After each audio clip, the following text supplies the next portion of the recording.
Imagine a TV viajando no tempo para mostrar o passado em todo momento. Imagine a vida, as pessoas e os sonhos de outros séculos. Antigos privilégios. 500 anos o Brasil Império na TV. Informação do passado para você aprender.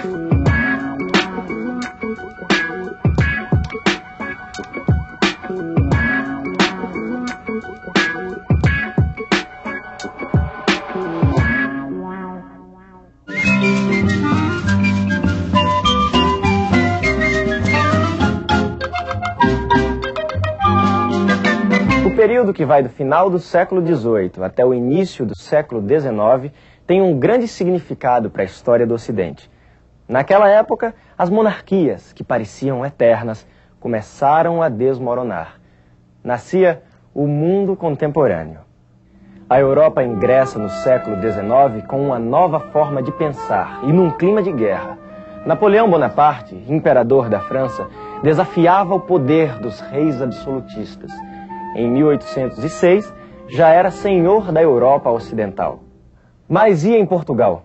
Como está a situação aí, Joaquim Vaz? Muito difícil. A França ameaça invadir o país se o príncipe Dom João não declarar guerra à Inglaterra. No entanto, há muito tempo que Portugal depende economicamente dos ingleses. Creio que não há outra saída, senhores.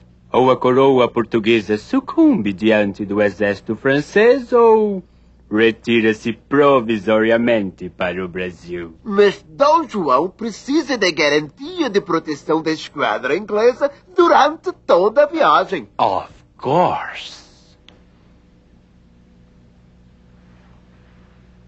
E em troca vamos tirar muitas vantagens, é claro.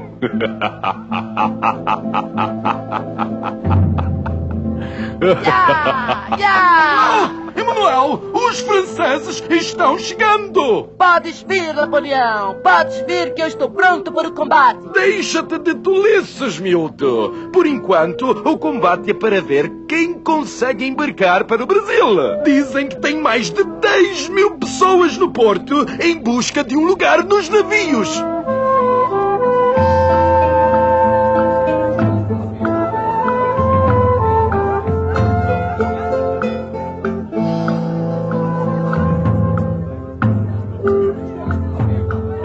Pai, e o que vai ser de nós sem o príncipe? Serviçais, como sempre fomos, ó. Coloca este baú no navio e volta para pegar o restante das coisas. Sim, senhor! Depois do embarque tumultuado, a esquadra partiu do porto de Lisboa sob o olhar perplexo da multidão que se sentia indefesa e abandonada. Em março de 1808, as embarcações portuguesas entram na Baía de Guanabara. O desembarque da corte é um dos maiores acontecimentos da história do Rio de Janeiro. A população, em peso, compareceu ao porto para ver de perto o primeiro monarca a pisar nas terras do novo continente.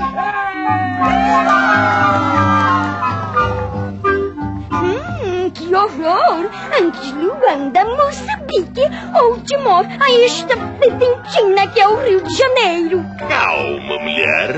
Aos poucos vou realizar melhoramentos aqui. Logo esta cidade será digna da realeza. Meu Deus! Quem é aquele homem tão feio com aquela mulher horrorosa? Não digas isto do nosso príncipe! Aquele é o príncipe? É sim. E aquela é Dona Carlota Joaquina, a esposa do príncipe. E você conhece a família real? Eu sou português e faço parte da... Quer dizer, fazia parte da comitiva. Eu estava no porto com meu pai, embarcando os baús do nosso patrão, e adormeci no navio. Quando acordei, estava sozinho em alto mar, sem meu pai, sem meu amo, que não conseguiu embarcar. Pobre papai, deve ter ficado desesperado. Olha, se você quiser, pode ficar na minha casa por uns dias, até resolver o que fazer. O meu nome é Severino. Obrigado, amigo. O meu é Manuel. Você mora longe daqui? Moro lá no Saco do Alferes, perto do mercado de escravos. Vamos, que é uma boa caminhada. O que significam essas letras? O povo diz que é prédio roubado. Na verdade, PR quer dizer príncipe regente. E por que essas casas estão marcadas? Porque foram requisitadas para alojar membros da corte. Mais de 2.000 que vão ser desocupadas e seus proprietários mandados para a rua.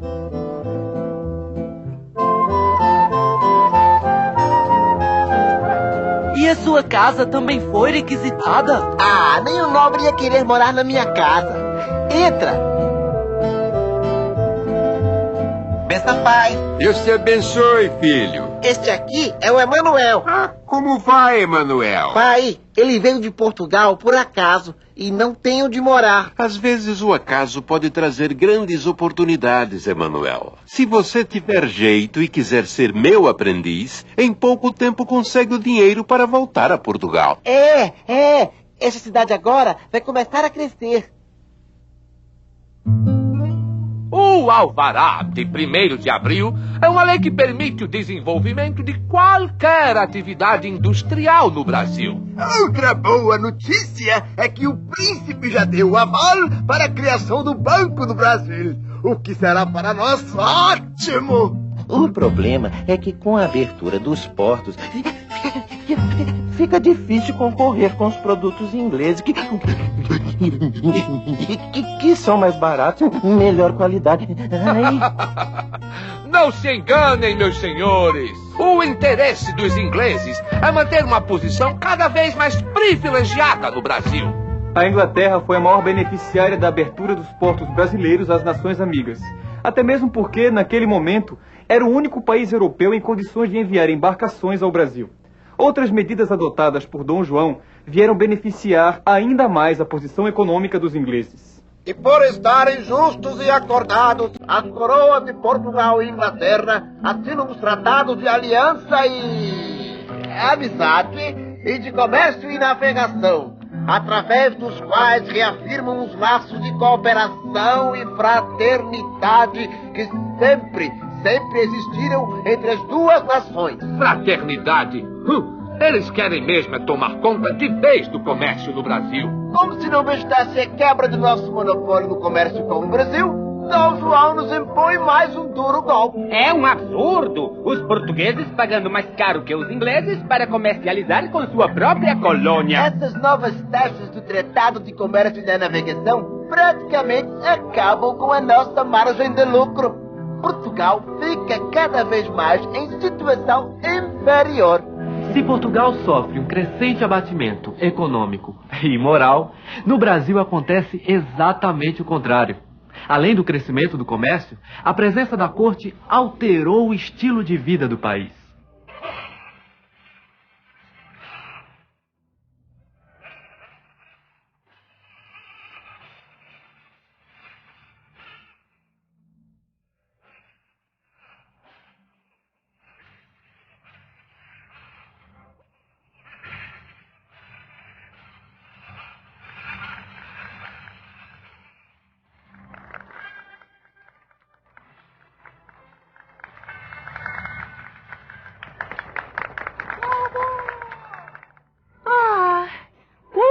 Teremos mais espetáculos como esse. Nesta cidade não tem nada para se fazer. Calma, mulher. Amanhã mesmo vamos à recepção oferecida pelo Visconde de Vila Nova à Princesa Carlota Joaquina e suas filhas. Maravilhoso! Adoro festas, saraus, espetáculos. Já sei. Mais dinheiro para modistas e cabeleireiros franceses. Você não vai querer que eu apareça na corte feito uma mendiga. Vai! Rio de Janeiro, março de 1814. Senhor meu pai, vossa bênção. Por aqui as coisas vão muito bem. Continuo trabalhando com o Sr. Januário e os negócios caminham bem. Após 7 anos da minha chegada, fico abismado com as mudanças ocorridas na cidade. As ruas foram ampliadas e calçadas e o comércio está repleto de lojas. Mas os velhos costumes permanecem. Os festejos de rua ainda são o maior divertimento popular. Emanuel, Emanuel, hora de fechar a loja. Hoje tem espetáculo no Teatro do Largo do Rosário. Então, princesa, estás gostando do baile? Não podem esses mosquitos! O que tens aí, negra? Bolinhos de mandioca com frutas. Eu nunca vou me acostumar com o cardápio pobre deste povo.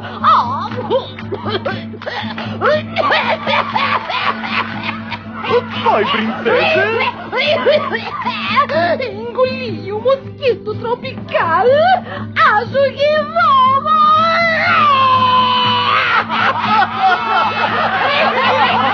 Falar da princesa em praça pública!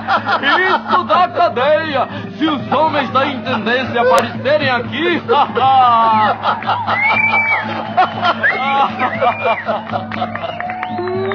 Que estás a levar? Livros que comprei no porto. Deixe-me ver. Nessa corte não se pode divulgar ideias contrárias à religião, à moral e aos bons costumes. Mas são livros de Rousseau, Voltaire. Pior ainda! Essas ideias francesas de liberdade confundem o povo e perturbam a paz. Estás preso! Eu? E tens de pagar pena de 200 mil réis. Mas eu não fiz nada. Sai! Lá vem os homens da igreja! Do Rio saem muitas novidades para as demais províncias. A presença estrangeira dá o clima cosmopolita à cidade, que mesmo assim conserva marcas profundas dos tempos da colônia. 100 mil réis! Quem dá mais é vendido para o senhor. A Baía de Guanabara é o maior terminal negreiro da América e os escravos representam mais de 35% da população do Rio. Ao contrário do que já ocorre em outros países, a corte portuguesa teima em considerar a escravidão como indispensável à prosperidade de suas colônias. Com a saída das tropas de Napoleão, a situação do Império era bem diversa nos dois lados do Atlântico. De um lado, Portugal, enfraquecido, sem rei, sem sua antiga posição. Do outro, o Brasil, sede da corte e com um vigoroso movimento de comércio.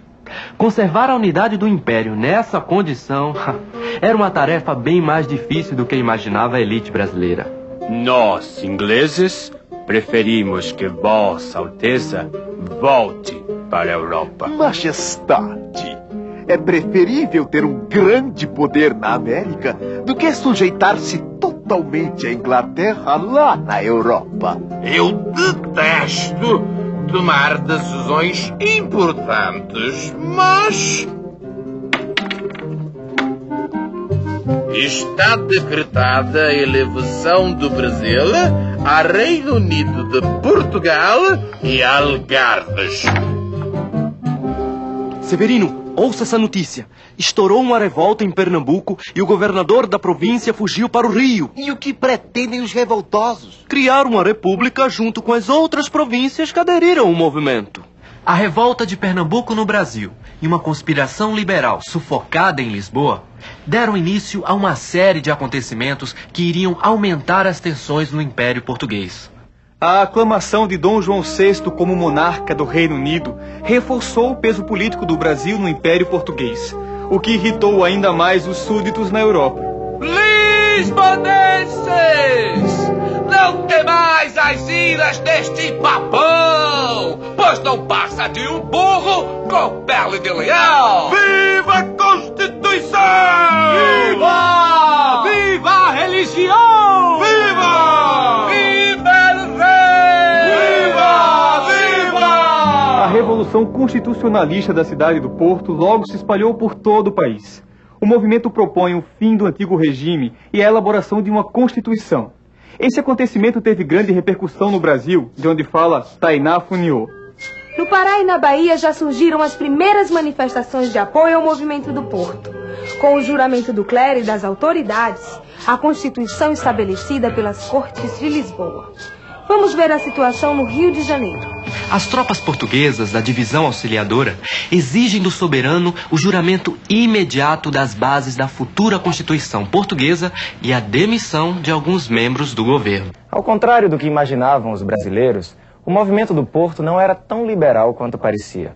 Aceitava algumas mudanças, desde que se preservasse a monarquia, a religião católica e principalmente que se restabelecessem os antigos papéis.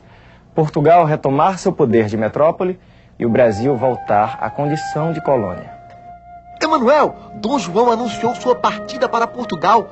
Vai deixar seu filho Dom Pedro no Brasil como príncipe regente. E por que você não se candidata a deputado para representar o Brasil nas Cortes de Lisboa? Caros eleitores, votem em mim! Vou defender uma Constituição que garante os direitos e liberdades individuais, que limite os poderes do soberano e que dê voz à sociedade. Muito bem, senhor deputado. Agora vamos nos juntar ao povo que prepara uma despedida especial para a corte no sábado de Aleluia. A simulação do enforcamento de alguns membros do governo, como o intendente da polícia e o comandante das forças militares, às vésperas do embarque da corte para Portugal, representava, simbolicamente, o espírito dos brasileiros com relação à autoridade portuguesa.